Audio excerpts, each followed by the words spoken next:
Hi, my name is Gerhard Gschwandtner and welcome to Selling Power TV. Today we have the pleasure of meeting with Lisa Fiondella, and she's the founder and CEO of ReFocus Analytics. Welcome, Lisa. Welcome, Gerhard. Welcome to Atlanta.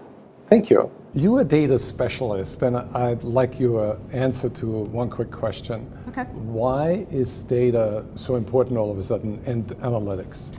Well, data, as you know and as we read about, is growing at an amazing rate every day. I mean, the statistics are staggering. The challenge is that the resources and skills to really address and evaluate data aren't growing at the same rate. And so there's a big gap in the marketplace around how organizations can actually use this vast amount of information.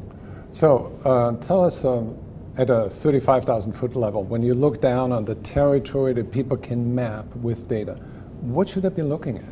Well, the territory I map is really data for sales and marketing purposes. And we tend to look at it from four perspectives. One is really understanding your customer segments. So this whole notion of customer segmentation and getting really smart about the markets you're trying to serve. The second is around lead scoring and lead prioritization. So what are the chances that a lead will generate an amount of revenue for a business or become a closed-won deal? The third area is revenue modeling, which is if I have an account, what are the chances that that account will actually generate revenue for my business?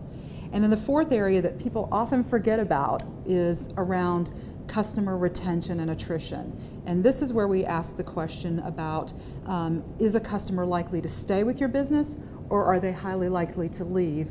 And as a result, how do you deal with that? Right. So let's drill down on two, Okay. customer segmentation and lead scoring. Okay. What is the difference between diagnostic analytics here and predictive analytics? So diagnostic analytics are really point-in-time snapshots. If you're using a CRM system, you're very familiar with diagnostic analytics because it's a report. Right. It's a point-in-time piece of information that says, my reps conducted this many sales calls last month, right? But that doesn't tell you anything about how you should go forward. Right. Predictive analytics takes all the information that's happened in the past and uses that information to predict the likelihood that something will happen in the future. Right. And that's the difference between diagnostic and predictive. And our goal really at ReFocus is to help organizations make data come to life. Let's say we look at past leads that went through the funnel and they closed, and then you look at market data and see what the market needs. How do you analyze that? What tools do you use? What we do is we take multiple data sources, we combine them into a common data set, we apply mathematical algorithms and tools, and then the result is usually a score or a numeric value that tells the sales organization how they should take action going forward.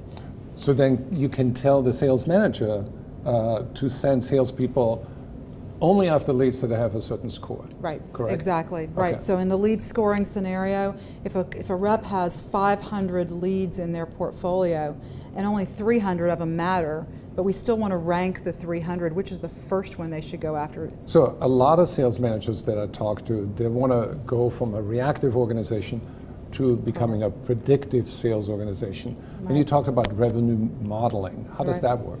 So revenue modeling is a great opportunity. And for example, I have a client who we built a customer segmentation system for them so they could really better understand their market.